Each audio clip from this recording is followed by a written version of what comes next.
almost didn't take the job at all.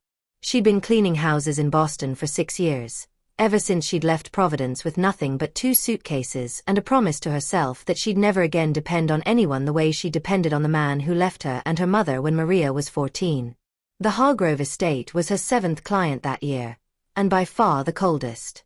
The house was beautiful in the way museums are beautiful, untouchable, silent, more for looking at than living in. Marble floors that echoed every footstep. A kitchen the size of her old apartment. A father, Richard Hargrove, who barely acknowledged staff existed. A mother who'd passed away when Daniel was 19, leaving behind a house that never quite learned how to be warm again. And then there was Daniel. Maria expected arrogance. She'd cleaned enough Beacon Hill townhouses to know the type, men who inherited more money than sense, who looked through people like her instead of at them. Daniel wasn't like that. Not exactly. He was quiet, guarded. The kind of tired that didn't come from working too hard, but from performing a role he never chose.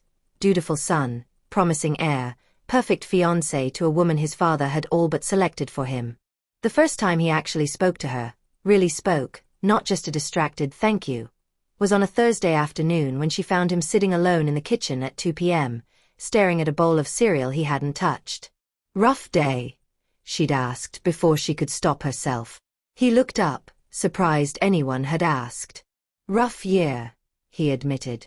Then, almost like he regretted the honesty, "Sorry. You don't need to hear that." "I've heard worse," Maria said, wiping down the counter. "Grief counselor was my mom's part-time job for a while. Kitchen table sessions. No license required." For the first time since she'd started working there, Daniel Hargrove laughed. A real one. Surprised out of him. It wasn't much. Just a moment. But it was the first thread in something neither of them saw coming, and something Vanessa Cole would spend the next 3 months trying very hard not to notice. It started with things too small to name. Daniel began coming home earlier, not for any obvious reason, he told himself, just because the office felt emptier than usual. He started remembering that Maria took her coffee black, no sugar, and left a fresh pot on for her on the mornings she worked doubles. He started noticing things about his own house he'd never noticed before. The way the light hit the kitchen table around 4 p.m., the sound of someone humming while they worked, low and unself-conscious, like they'd forgotten anyone could hear. Maria noticed things too. She noticed that Daniel Hargrove, heir to $400 million, ate the same turkey sandwich for lunch almost every day because it was the only thing that reminded him of his mother's cooking. She noticed the way his shoulders dropped half an inch whenever his father left the house. She noticed that he asked about her life, actually asked, and waited for the answer. "Why'd you leave Providence?" he asked her one evening in late April, when she was staying late to finish up before a dinner party. Maria kept folding napkins, not looking up. "My father left when I was 14. My mother worked 2 jobs to keep us afloat. I promised myself I'd never let a man's absence define what I could survive." "That's not really an answer," Daniel said gently. "That's a mission statement." Maria almost smiled. "Almost. Fine," she said. "I left because staying meant watching my mother wait for a man who was never coming back. I didn't want to learn how to wait. So I learned how to work instead." Daniel was quiet for a moment.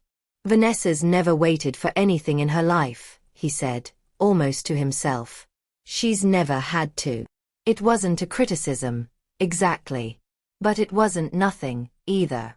Maria set down the napkins. "You should be careful," she said carefully, "talking about your fiancé like that to the woman who cleans your bathroom." "You're not just the woman who cleans my bathroom," Daniel said. The words hung there, heavier than either of them expected. Maria grabbed her bag and left 10 minutes early that night, the first time in 2 years she'd ever done that. Vanessa Cole was not a foolish woman. At 31, she'd built her own PR firm from nothing but a business degree and sheer force of will. She'd learned to read a room the way other people read headlines, fast, and always looking for the story underneath. She'd known Daniel since they were teenagers at the same country club, their families circling each other for 2 decades like planets destined to eventually collide into a merger disguised as a marriage. She didn't love him the way people write songs about. But she respected him, and more than that, she understood him, or she thought she did. Lately though, something had shifted, and Vanessa's instincts, the same instincts that had made her a fortune reading people for a living, kept snagging on small details. Daniel cancelling dinner because he was tired, then going for a run at 9 p.m. Daniel's phone face down on the table for the first time in the 4 years she'd known him. Daniel mentioning, almost too casually, that the maid, Maria, wasn't it? Was actually pretty sharp, you know, for someone in her position. For someone in her position. Vanessa had let that comment sit under her skin for 3 days before she said anything.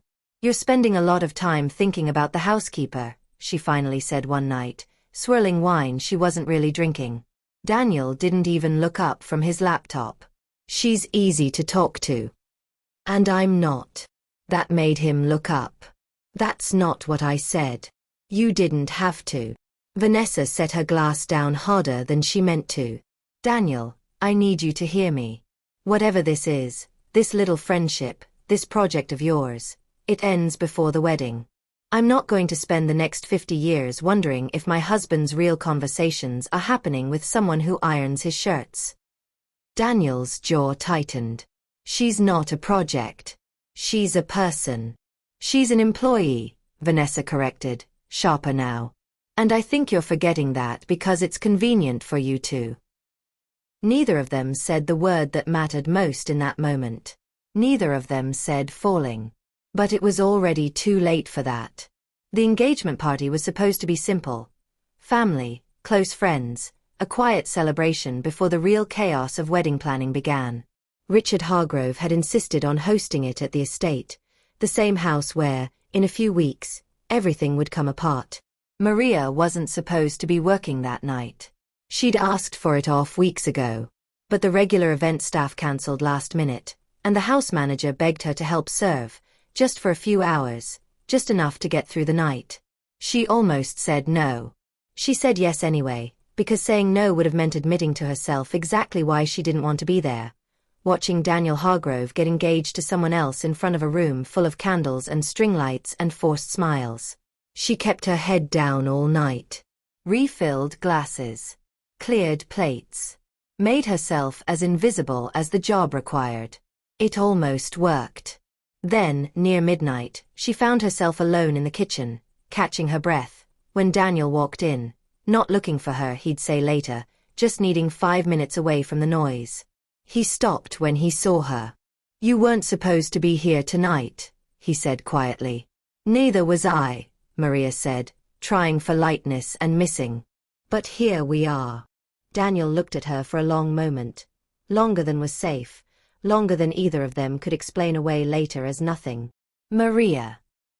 "Don't," she said quickly. "Whatever you're about to say. Don't." "Why not?" "Because you're getting married in 6 weeks," she said, her voice cracking slightly on the word married. "And because I have spent 2 years telling myself that whatever this is, this thing I feel every time you walk into a room, is not allowed to exist. I need you to let me keep telling myself that." Daniel took a step closer. "What if I don't want you to?" The air between them felt dangerous, charged, the kind of moment neither of them could take back once it happened. They didn't kiss. They didn't touch. Maria made sure of that, stepping back before he could close the distance completely. But Vanessa, walking toward the kitchen to find her fiancé, saw enough through the half-open door to understand everything she needed to know. She didn't say a word that night. She simply filed it away, the way she filed away every piece of information that might someday be useful. She had no idea yet how soon that day would come. So we're back where we started, that marble hallway, 3 weeks before a wedding that was never going to happen. Vanessa Cole standing in the wreckage of a life she'd spent years building around the wrong foundation.